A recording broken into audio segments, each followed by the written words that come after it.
Hola, ¿qué tal están? Tutorial de Aristóteles.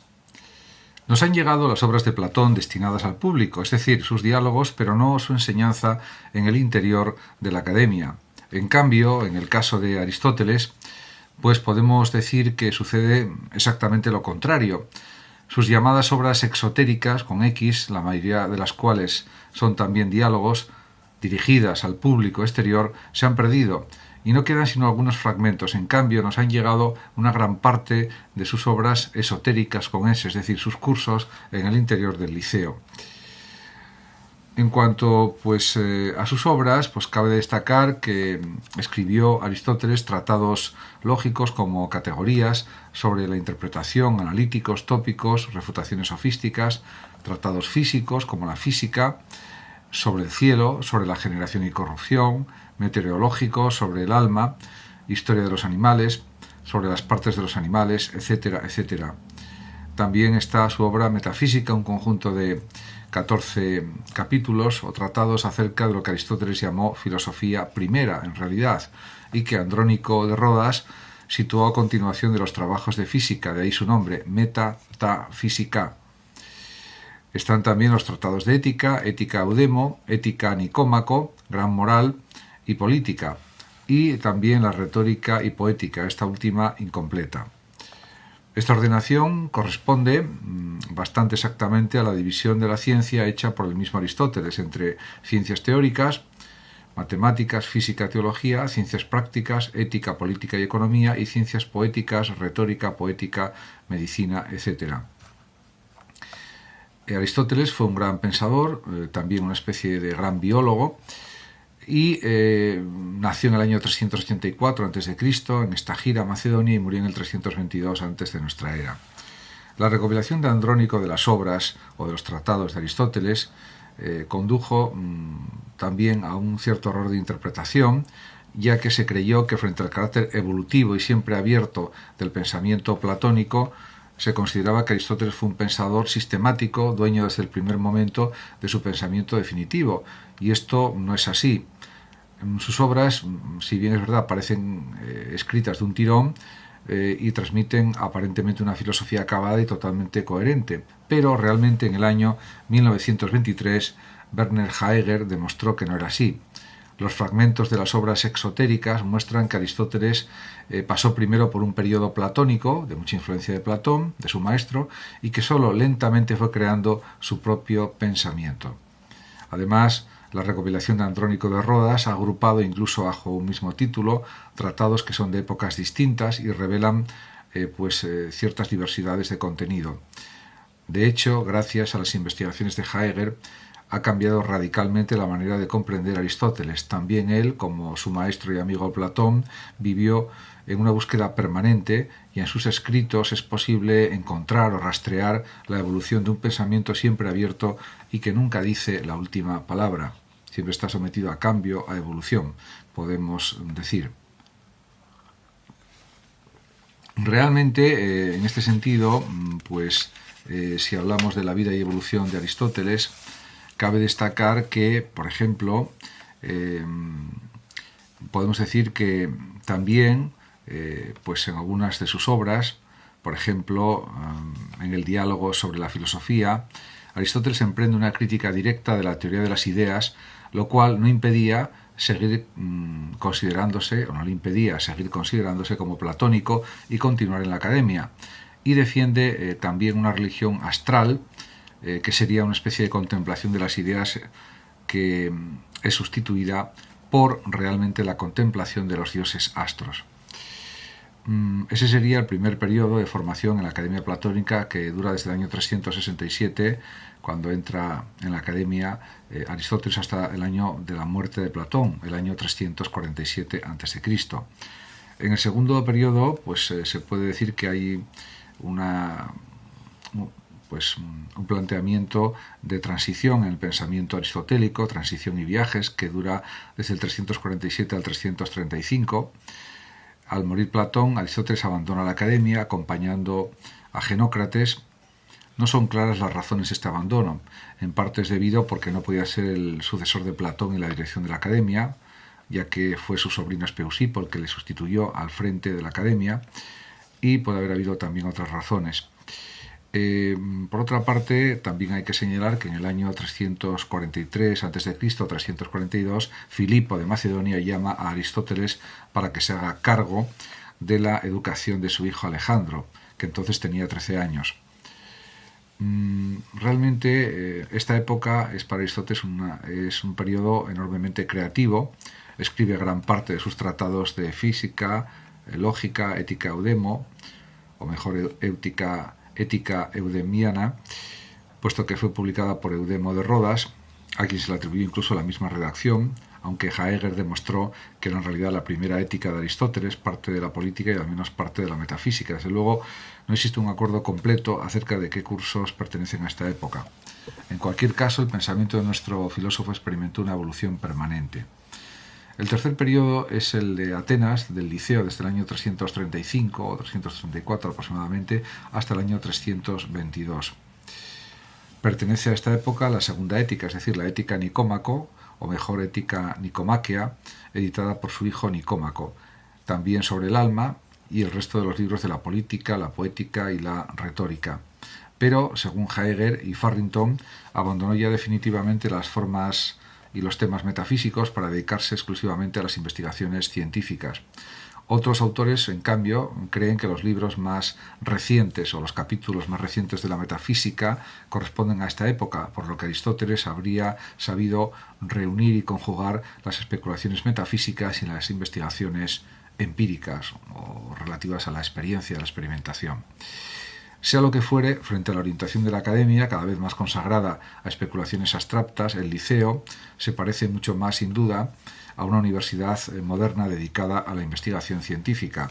Bajo la dirección, podemos decir, de Aristóteles, sus discípulos se consagraron en cuerpo y alma a reunir datos y observaciones sobre los temas más diversos. La investigación histórica dio como resultado, por ejemplo, una recopilación de 158 constituciones de ciudades griegas, una lista de vencedores de los juegos píticos, estudios sobre las costumbres de los bárbaros, investigaciones también filológicas y sobre la historia de la literatura griega, y Teofrastos, el gran amigo de Aristóteles y que le sucedió al frente del Liceo y que era fundamentalmente botánico, se encargó de escribir una historia de la filosofía. Eudemo, la historia de las matemáticas, y Menón, la historia de la medicina. Pero probablemente lo más notable son quizás los estudios de Aristóteles sobre historia natural o biología, en los que junto a errores evidentes se encuentran observaciones y descripciones casi insuperables. Incluso se puede decir que Darwin escribió: Linneo y Cuvier son mis dioses, pero son unos niños comparados con el viejo Aristóteles. El principio que rige estos estudios aparece en la generación de los animales. Y dice o escribe Aristóteles: se debe dar más crédito a la observación que a las teorías, y a las teorías únicamente si están confirmadas por hechos observados. Parece como si lo hubiera escrito también Darwin.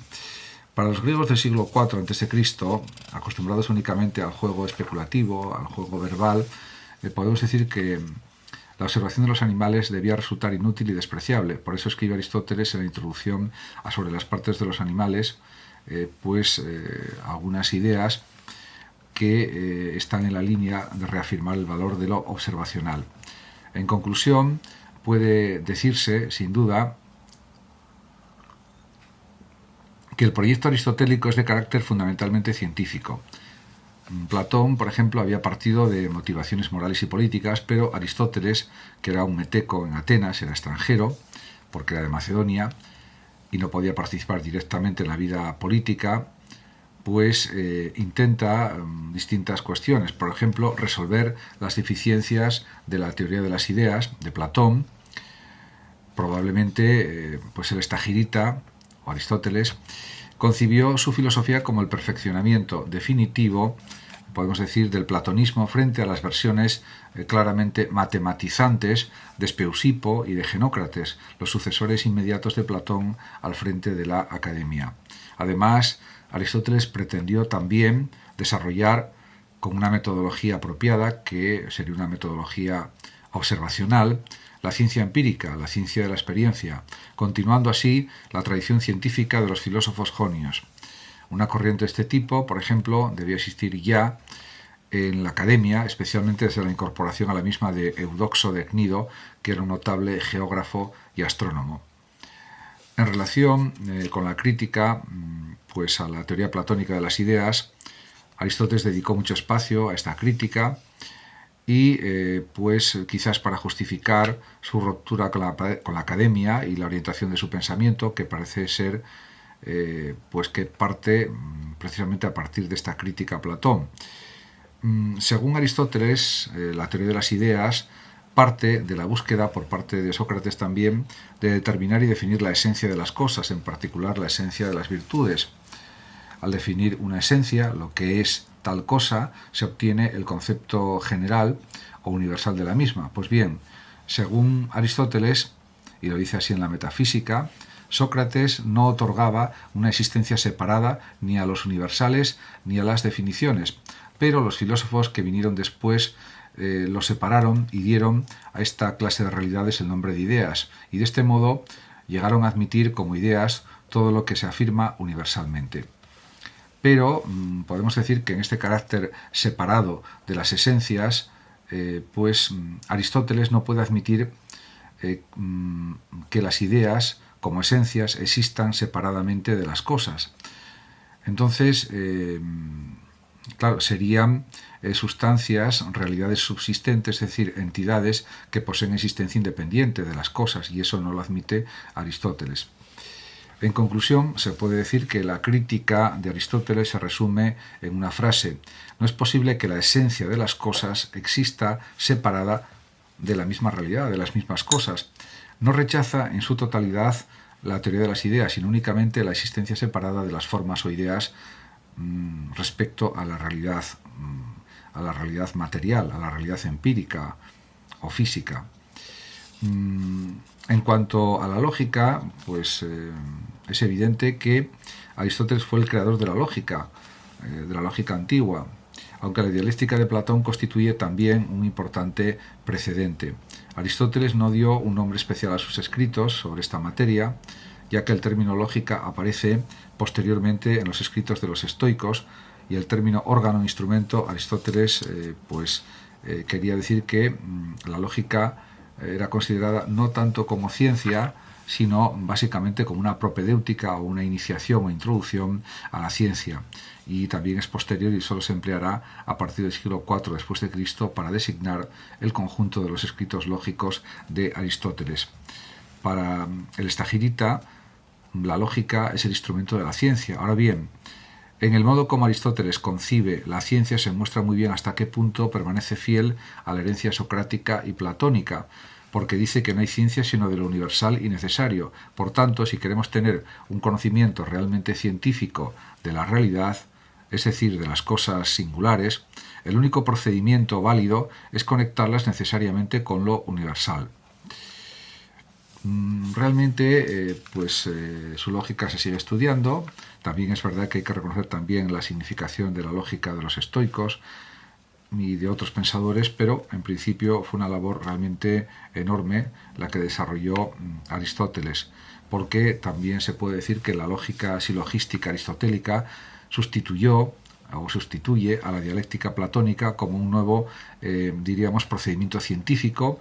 Ya no se trata tanto de ascender al reino trascendente de las ideas, pero, insisto, para Aristóteles podemos decir que la ciencia sigue teniendo como objeto lo universal y necesario, y el silogismo es el procedimiento que permite introducir lo particular en lo universal. En cuanto a la metafísica, pues Aristóteles, en relación con el ser, toon, afirma la unidad del ser.